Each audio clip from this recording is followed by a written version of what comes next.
Imaging the tenseness out of tension. What is this thing called tension, this painful feeling called tension? It is not easy to define. Fear can cause it, but it's not exactly fear. Worry can cause it, so can guilt, hate, or frustration. One thing is sure, we all know the dismal feeling that comes when tension digs its claws into us. The sense of strain. The feelings of inadequacy. The pessimism. The low boiling point. My nerves are shot, we say. I'm uptight.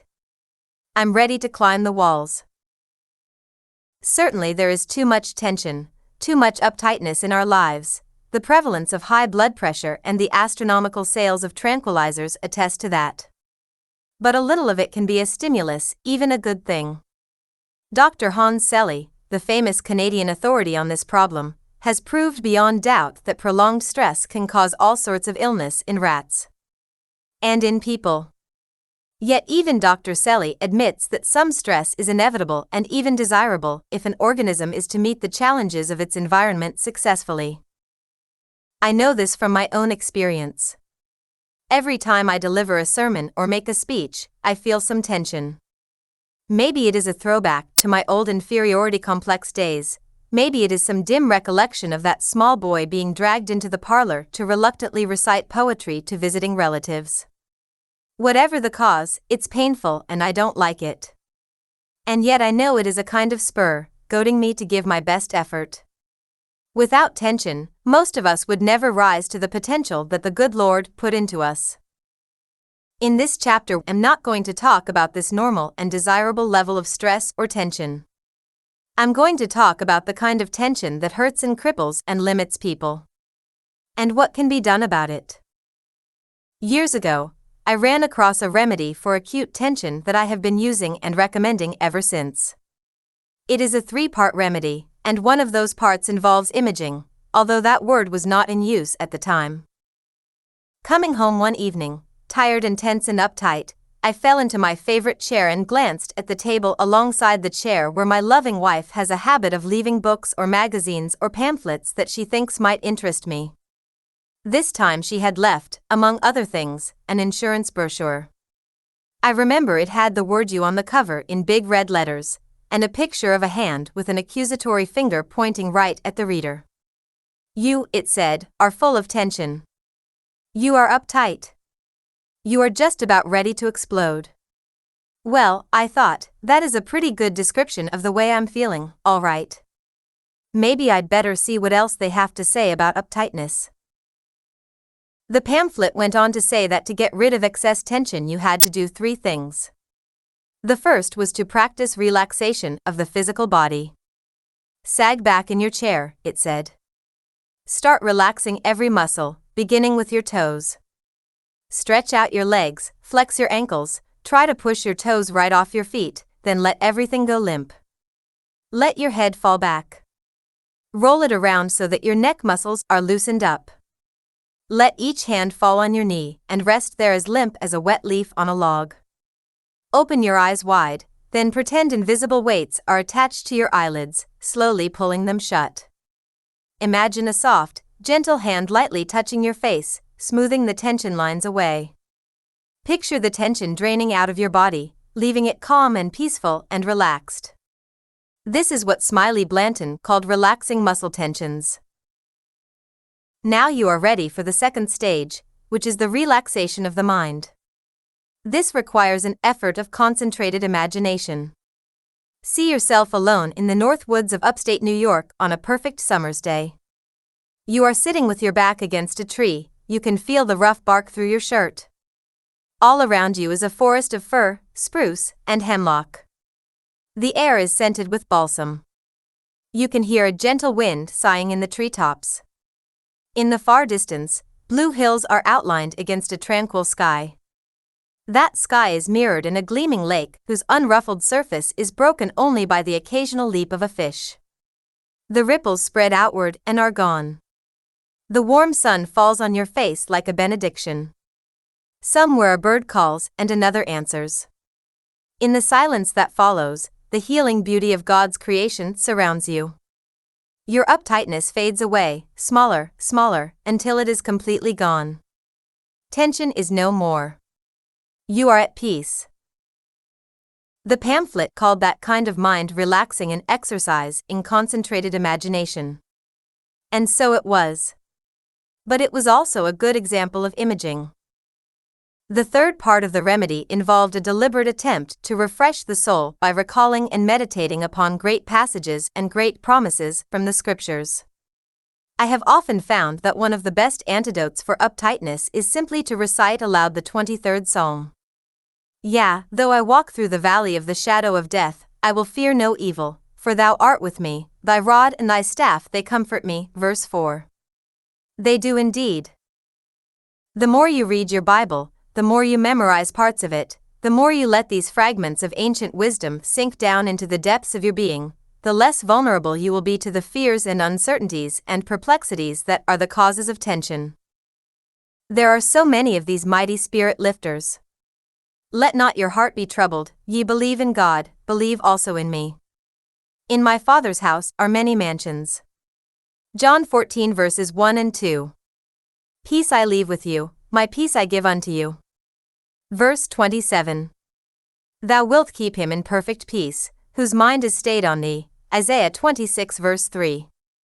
Fear thou not, for I am with thee, be not dismayed. Isaiah 41 verse 10. The three-pronged message of that insurance brochure was plain. Somehow, no matter how much stress or tension surrounds you, you have to try to maintain an inner equanimity, an imperturbability that cannot be shaken by external circumstances, no matter how trying or painful they may be. The poet Edwin Markham once wrote, "At the heart of the cyclone tearing the sky is a place of central calm." We don't have cyclones, the modern word is tornado, up in Pawling, New York, where Ruth and I have our old farmhouse.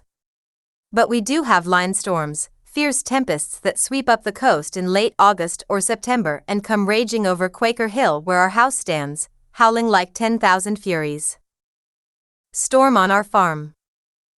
I remember one such night when Ruth and I were sitting by the fire in our quiet family room. Outside a line storm was raging. The wind would seize the house and shake it the way a terrier shakes a rat. Everything would creak and groan. Then there would be a lull in which we could hear the old Seth Thomas clock on the mantel ticking away the seconds. Finally the wind became so furious that I was afraid some of our big maples would blow down. Taking a flashlight, I staggered out into the gale.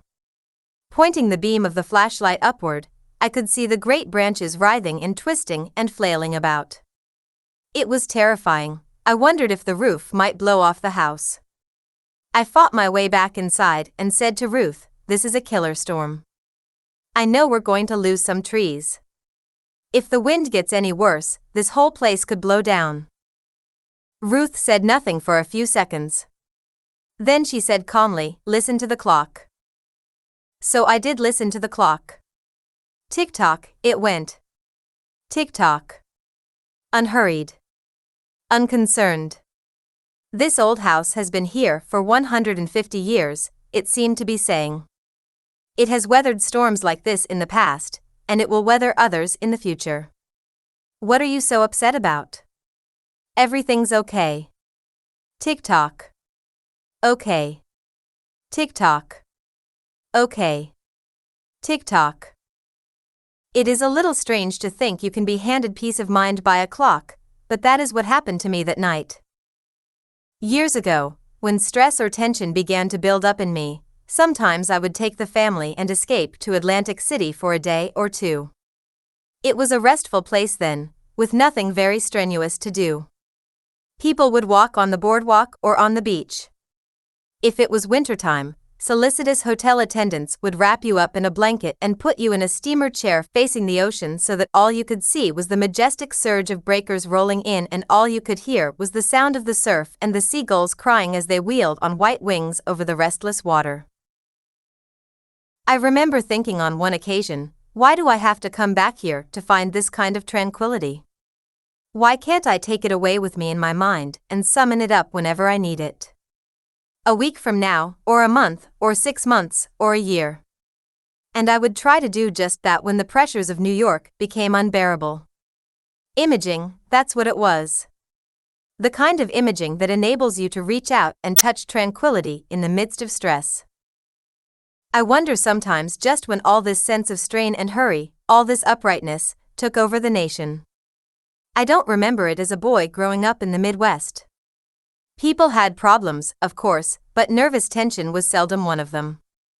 There was something soothing about the tempo of life, the horse-drawn wagons and the early automobiles, the placid shops and the quiet restaurants, no fast food places, no drive-ins, the little country churches with the corn knee-high by the 4th of July, reaching almost to the front door and then stretching away like an emerald ocean to the horizon, the clouds like fat, white sheep grazing across the blue pastures of sky, and silence so deep that you could hear a cricket chirp. Today, if you try to walk to work in New York City as I sometimes do, sirens split your eardrums, flashing lights dazzle your eyes, trucks roar and smoke like dragons, the air has a barely sublethal level of carbon monoxide, the streets are paved with debris, and harried-looking people pour in and out of subway cars so begrimed and besmeared with graffiti that they resemble trolleys from hell. Psychologically, the tension is increased by the stridency of the media and their preoccupation with gloom, doom, crime, disaster, murder, mayhem, flood, famine, pornography, perversion, inflation, taxation, and every other unpleasantness known to man. In the olden days, they used to say that bad coinage would drive out good, meaning that if inferior coins were circulated, people would hoard the good coins and refuse to spend them. This was known as Gresham's Law. Well, there seems to be a kind of Gresham's Law for the news media, in which bad news drives out good. If you don't believe me, go through your local newspaper sometime and hunt for good news. You'll see what I mean. People set up defenses against this sort of environment as best they can. My dentist in New York, Dr. Arthur Merritt, is a wise man. He works hard, on his feet all day, the hum and roar of the great city just outside. But on the wall of his office he has hung a picture of an old covered bridge in Vermont, spanning a lovely rural stream where he used to swim as a boy. He can see it every time he looks up. It is so peaceful that it almost makes the patient feel peaceful. Quite a trick when you are in a dentist's chair. It's a powerful aid to imaging, which is what it is meant to be. Peace in a tense ball game. Tension invades every area of our lives if we let it, even in athletics. Coaches are finding now that it is counterproductive, as they say, to scream at their players or exhort them to frenzied efforts. This is more likely to damage performance than improve it, because it heightens tension. The great former Dodger baseball pitcher Carl Erskine is a good friend of ours. He told Ruth and me about a crucial game where he was the pitcher. It was the 5th of October, the 5th game of the series, the 5th inning, and it also happened to be Carl's 5th wedding anniversary. The Dodgers had a 4-run lead when the Yankees came to bat. They put men on bases, brought in 2 men, and then, with 2 men still on base, someone hit a home run, bringing in a total of 5 runs within minutes, putting the Yankees 1 run ahead. Carl was in trouble. The fans were howling vociferously, urging Charles Dressen, the Dodger manager, to remove Erskine and put in another pitcher. Erskine felt as if his nerves were stretched to the breaking point. His confidence in himself was being drained away by tension. It grew worse as he saw Charlie Dressen come out of the dugout and walk slowly to the mound. Dressen held out his hand for the ball. Carl gave it to him. 70,000 fans watched breathlessly. Would Dressen summon a right-hander or another southpaw? Erskine waited. Dressen looked up reflectively at the sky. He asked mildly, "Isn't this your wedding anniversary, Carl?" Erskine nodded, astonished. "What are you doing tonight?" Dressen went on. "I hope you're taking Betty out to dinner." Erskine thought, 70,000 fans watching me, and Charlie is asking about my wedding anniversary. Dressen slapped the ball back into the pitcher's glove as he said, "You're my man, Carl. See if you can get the side out before dark." And he walked back to the dugout. The Dodgers tied the score in the 7th inning and scored again in the top of the 11th. Erskine got 19 consecutive outs and the Dodgers won the game and eventually the series. In another game, Carl told us he felt his control slipping. The familiar, paralyzing tension began to build up in him. Tension is really a muscle spasm in the mind that can interfere with the smooth functioning of the muscles of the body. Carl knew he had to head it off somehow. He backed off the mound, picked up the resin bag, flung it down. He turned his back on the plate, groping in his mind for something that would neutralize the tension. He prayed for help, and suddenly he remembered a trip he had taken some time before with another Dodger pitcher whose nickname was Preacher Rowe. Carl and Preacher were out fishing when they heard, from across the lake, hymns being sung at a camp meeting. As Carl stood beside the pitcher's box, he imaged that peaceful, pastoral scene and the words of one of those hymns came back into his mind. Drop by still dews of quietness, till all our strivings cease. Take from our souls the strain and stress, and let our ordered lives confess the beauty of thy peace. Quietness, peacefulness, ordered lives, beauty. The tranquil power in those words drove the tension out of Erskine's mind, and as soon as it was gone from his mind it was gone from his body. He turned back to the mound and began firing strikes past the batters. Buried in a 30-foot snowdrift. There are, of course, crises much more crucial than a baseball game. But even when a situation seems hopeless, a calm, resolute imaging can hold off despair. Last winter I read a newspaper story about a truck driver in a Midwestern state who was caught in a roaring blizzard. His wife had begged him not to make the run that night, for the radio was forecasting a snowstorm of major proportions. But he had a load of steel wire that had to be delivered, so he didn't listen to her. Halfway to his destination, the howling storm swept down on him. When driving conditions became impossible, he pulled the big truck off the road and went to sleep. When he woke up, everything was dark. Although he didn't know it, the truck was buried in a snowdrift 30 feet deep. The truck was completely covered, no part of it was visible from the highway. The driver could not open the doors. He was trapped. On his CB radio, he could dimly hear the voices of state police and other rescue teams, but he could not communicate with them. His CB could receive, but could not transmit through all the snow. For 5 days and nights he stayed in his icy tomb. He had no food. To quench his thirst he ate snow. 5 days and nights. 120 endless hours. But he didn't panic. He didn't despair. He waited, calmly and stoically, to be rescued, and finally he was. I was so impressed when I read his story that I called him on the telephone and told him how much I admired his courage and stamina. "Weren't you afraid?" I asked. "No," he said. "I knew my brother would be looking for me. I knew he wouldn't rest until he found me. In my mind I could see him searching all up and down that highway, never getting discouraged, never giving up. I could see him just as plain as day, finally locating the drift I was buried in. And as long as I could see him like that, I wasn't afraid. It was just a question of when he'd find me, not if he'd find me. And finally he did." There was a classic use of imaging, a man in deep trouble vividly seeing a desired goal or outcome, holding it resolutely in his mind until it became a reality. He might have visualized himself starving, or frozen, or suffocated, but he didn't. He saw himself being rescued, and that image held the wolves of fear and panic at bay. Among the useful imaging techniques for tension control that have come to my attention, 15 a unique procedure outlined by Jo Kimmel in her book Steps to Prayer Power. She suggests a process of imaging in which one visualizes all the unhealthy mixture of thought which causes tension as flowing out of the body through the toes and fingers, until an emptying of stress is achieved.